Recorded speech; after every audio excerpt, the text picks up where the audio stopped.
I have a special place in my heart for easy games. I think they're a very important part of a console's library, since I'm not always in the mood to be kicked across a room by a Dark Souls or a Ninja Gaiden, you know?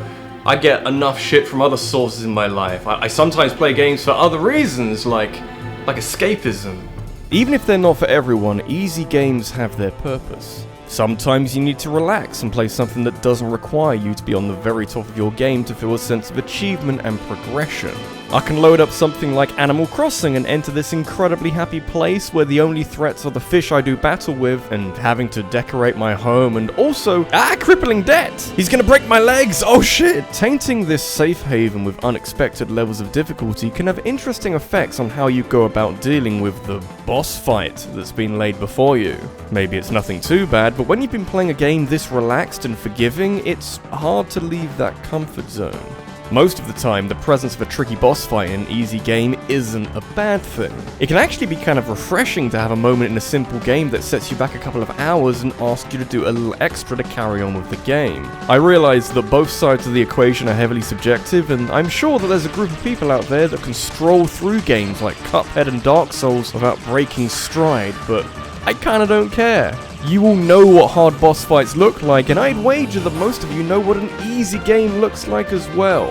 Sometimes they overlap. That's all you need to know.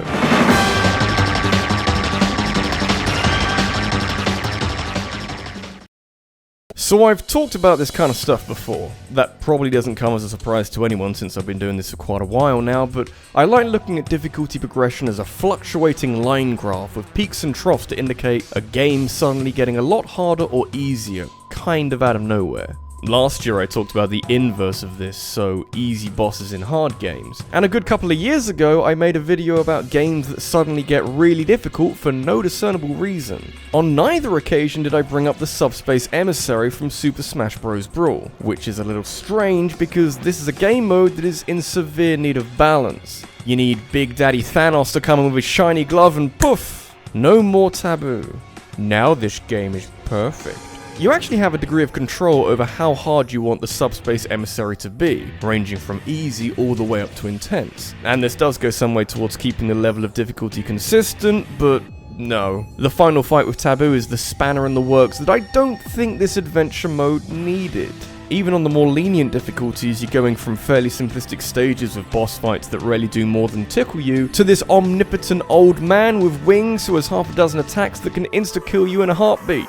So yeah, that's a step in a new direction that is very hard to adjust to on the fly without sending dozens of characters off the screen as you slowly work out what you're supposed to be doing. Bear in mind that previous bosses were straightforward, and even the likes of Master Hand and Crazy Hand had a small-ish array of attacks that you can telegraph. And now, we have this ridiculous shit.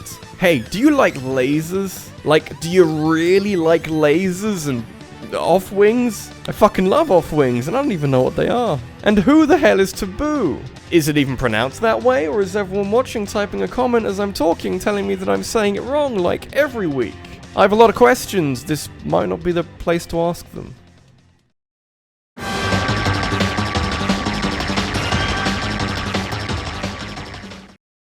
It becomes very difficult to work out the general feel of a game's difficulty when things start opening up.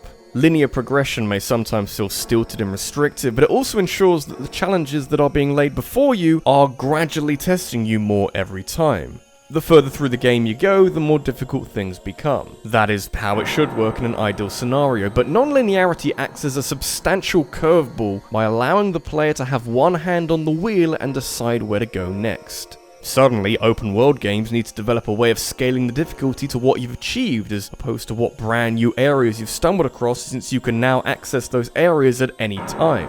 The Legend of Zelda Breath of the Wild kind of does this, with special, more challenging enemy variants that do more damage, and by making it harder to reach certain areas without finding the right clothing.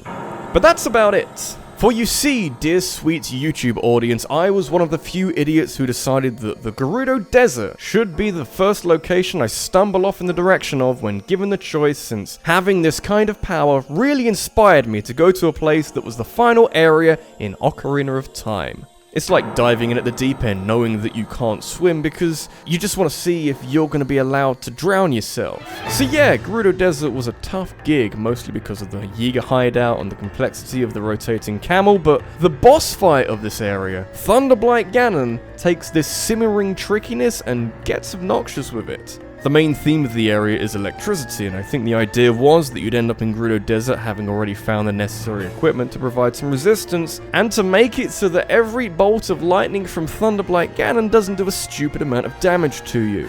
This particular variant is super fast and has enough variety to its attacks that it takes a few tries to even learn what you need to be doing for each of them. In a way, it's actually a really well-made boss fight that pushes the player to their limits and requires them to have good knowledge of shield bashing and perfect dodging. The only problem is that the rest of the game isn't anything like this. All the other blights never push you anywhere near as hard as this, and the final boss is significantly easier as well.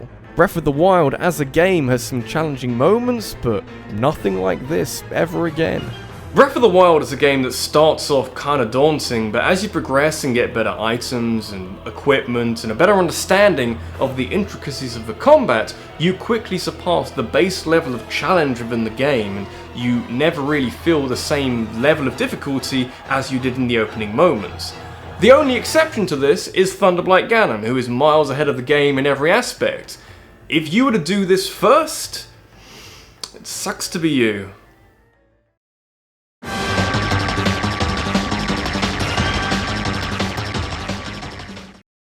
In my own time, I was debating how much focus I should put on late game bosses in this video, because there's a lot of easy games out there that reserve a bit of space at the end in the post game for some kind of ridiculously difficult boss fight as a reward or as an optional content or anything like that, and a lot of games do this, oftentimes to a point where this boss fight isn't really relevant to the rest of the game. But sometimes it is. Famously so. I'm gonna hazard a guess that nearly 3 years after the peak of its popularity, it's probably safe to talk about Undertale again. You know, everyone was doing it not so long ago, and it felt like you couldn't take 2 steps without bumping into another analysis video or another stupid theory. It's kinda like where Fortnite is now. Things have died down substantially since then, so I can happily talk about how not very difficult Undertale is, despite the combat taking a distinctly bullet hell visage.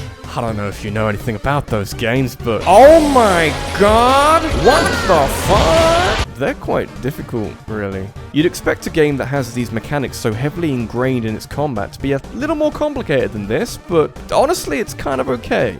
For how much longer? Not much longer. At this point, I think everyone is aware of what happens when you go a little overboard with the ruthless killing and actually commit a certain amount of genocide on the unsuspecting characters of Undertale, and who is waiting for you at the end. There he is now. Of course, it's a reminder that if you've enjoyed this video, then you should subscribe for more like it and to click that little bell to receive notifications for every new upload. Wait a second. Nah, apparently it's Sans the skeleton, and he's really angry that you've been killing everyone, and now wants to stomp your face into the ground with a sharp and painful spike in difficulty that will keep you busy for, let's say a long time. This isn't the bullet hell I thought I was signing up for, but this is absolutely the caliber of difficulty I was expecting when people were singing Undertale's praises back in September 2016. Again though, I kind of love this, but it is completely out of character for this game, and a challenge that no other moment can come close to matching, so it's on here. I'm allowed to talk about Undertale now that everyone's moved on to bigger and better things. Besides, now it's in my ballpark of only talking about things that aren't current or relevant. I'd say this is about right for where I am right now.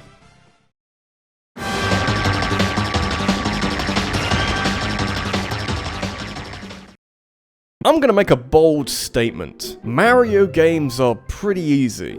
I guess it isn't much of a hot take, but I had to lay my cards on the table. Not even generally speaking, since while you can point at a game like Super Mario Bros. The Lost Levels as an example of when Nintendo ramped up the difficulty, there are very few other games like that in the series. And it makes sense because Mario games kinda have to be easy since it's Nintendo's flagship franchise and they want to keep it as inviting as possible. I'd argue that Mario wouldn't have had such unmatched success if his games were a little harsher with the difficulty. And yet, this is a series series that is no stranger to unexpectedly tricky boss fights that feel like they're from a different game entirely, although usually in a way that simply acts as a natural extension of what you've learned along the way. But then there's the RPGs. Difficulty progression in RPGs is a complicated conundrum since there's more that a player can do to directly influence how hard a challenge is by simply doing a bit of level grinding to close the gap to the tricky boss in question. Mario Superstar Saga kinda has this problem, by accounts of it being an RPG, but it doesn't come up very often. Something far, far worse does instead. Again, Mario Superstar Saga is an easy game. Also a great and very fun one too, but a game that does a very competent job of introducing new players to role-playing games, turn-based combat, and the mere concept of Mario games having a sense of humor about them. They crack a lot of jokes in Superstar Saga that range in effectiveness, and that culminate in one final gaffe at the player's expense when you're thrown in front of the final boss. Originally, you're just fighting this terrifying hybrid of main villain Cackletta and the long-standing bad guy Bowser in a reasonable boss fight that works quite well as the final boss. But then you get blown up and eaten and are reduced to 1 HP and have to fight Cackletta's soul and just fuck it all so hard. Having to dodge Cackletta's attacks before you even get a chance to heal up from 1 HP would be bad enough on its own, but this is a lengthy battle of slowly whittling away the boss's health while having to avoid an absolute barrage of strong attacks, and the concentration and number of resources required to get to the end is not in keeping with anything that Superstar Saga offered beforehand. There's a running theme with the Mario RPGs and having some stupidly strong boss at the end, but losing to Cackletta's soul puts you back before the Cackletta-Bowser combo, and that'll do a number on your patience. Though they did learn for the remake since you get a turn to heal right at the start instead of having to avoid a bunch of attacks. Still, the fight is incredibly long and I don't give a shit. How do you burn through a whole game's worth of goodwill? Oh, they'll find a way.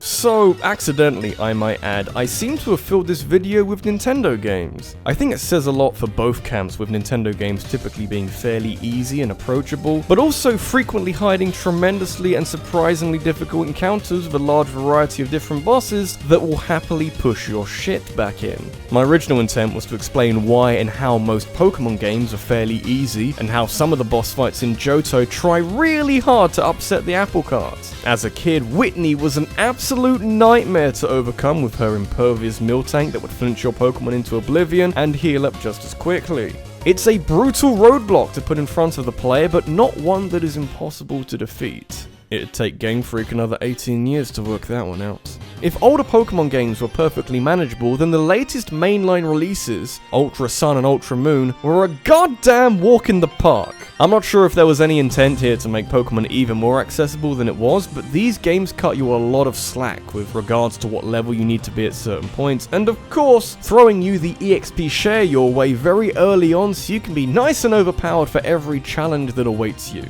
And bear in mind that this is a generation where they got a little forward with the tutorials and demanded that you waded your way through the trainer school before they could trust you with anything fun.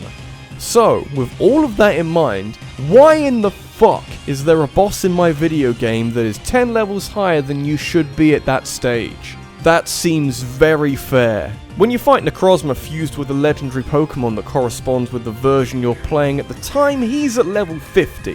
Which is still a hefty challenge, mind you, because he's a powerful Pokemon with high base stats, but Game Freak were like, hey, let's do something stupid for the ultimate fight with Necrozma and like, I don't know, add 10 levels and see what happens. I don't give a fuck. Do you give a fuck? It'd be funny, I think. That's why Ultra Necrozma, this terrifying behemoth with a giant base stat total, is at level 60, with very few battles in between for your party of Pokemon to catch up. What do you mean you aren't prepared? What do you mean that every one of his attacks does an ungodly amount of damage and will likely take out everything in one hit? What do you mean that some sadistic fuck gave Ultra Necrozma a Steel-type move to counter the Fairy types that would be otherwise very useful here? Where's the tutorial on how to overcome out-of-control, untested difficulty spikes? I feel that would be very useful. This is RabbidLuigi, and you might think that you personally had a hard time with Ultra Necrozma, but I'd like to personally remind everyone that Nuzlocke exist, and are about as popular as they ever have been. Now, I personally can't think of too many harder challenges than Ultra fucking Necrozma. So, if you want to take anything away from this video, just remember that some people played this game blind.